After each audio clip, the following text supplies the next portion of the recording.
Hal Houle's Shish-Kebob Video 3. You can be pretty confident. You can take it to the bank that the framework of what I'm sharing with you is what Hal Houle shared with many students concerning the Shish-Kebob. He shared it with Tom Simpson. He shared it with me. And what he shared with each of us, almost identical. It's a very simple system. You've got a thick shot and a thin shot and a tweener. Basically what you're looking at is a 15 and a 45 and a 30. But Hal didn't use perceptions, he didn't use aim lines or sight lines.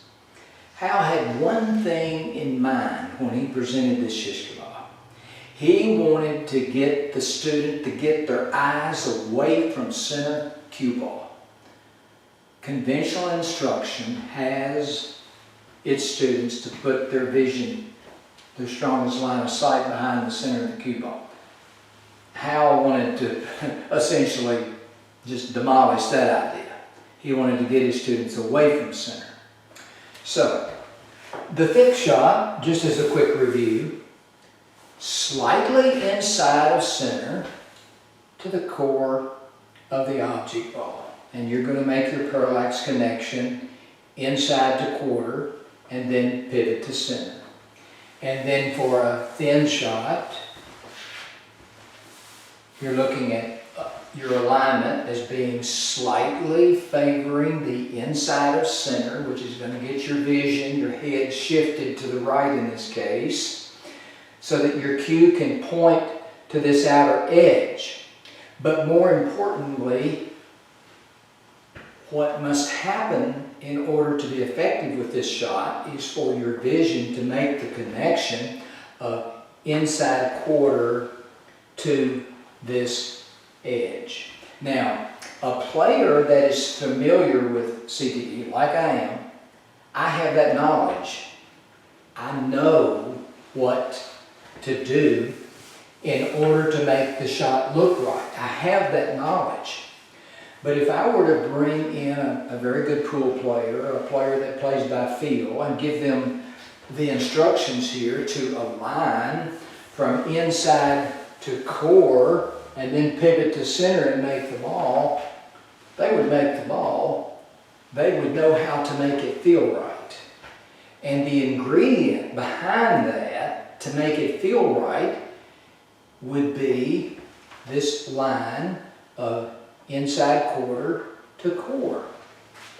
So for some players it can be a feel line. For players that have the knowledge of what the parallax connections are and center edge aiming, you have that knowledge of knowing what makes the shot feel right. So let's move on to shot 3, the tweener. So the first shot was the thick shot. The second shot was the thin shot. So if you're looking at a cue ball object ball relationship and you are unable to tell if it's thick or thin,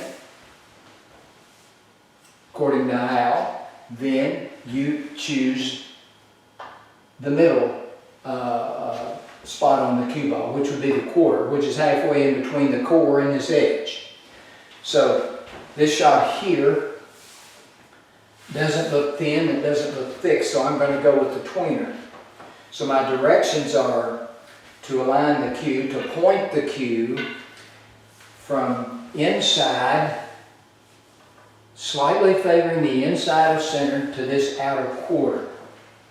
Then pivot to center. Now if I just do those directions just as I stated them to you, I'm going to miss several shots. I have to make the shot look right. In other words, I'm going to gear them. Yes, you're gearing when you do the Shish-Kebob, whether you realize it or not, you're gearing. So when I go down to look at this, my head's going to shift or poke to the inside, and I'm going to move my bridge V around, and then there's that connection, and I pivot to center and can pocket the ball very, very accurately. So here's another shot that, as I see it at first glance, it's not thick or it's not thin. So I'm going to treat it as a tweener. So in between thick and thin, a Tweener. I'm not for sure if Hal came up with that word or if Tom Simpson came up with that word. That's not my word, but that's a word that Tom used in his classes. So for this right cut, my cue is going to align from inside of center to this quarter. Now it doesn't have to point exactly at that quarter. Just feel your way around that quarter and allow your parallax viewing position to establish that parallax connection. That's the most important part. So as I go in for this alignment, inside of center, I'm pointing my cue to that outer quarter. Now there's the parallax connection, and then I pivot. Then I pivot to center and just stroke straight down that line. So there you have it. I've been on a delay on giving you this Shish-Kebob information because, quite frankly, I wanted the people that are keeping up with my CTE work to become, more knowledgeable, deeper, more in depth with their studies before I gave you a specialty system. This is very accurate. It's a very good system, but it's more on the specialty side of CTE. It's not one that I would use full time.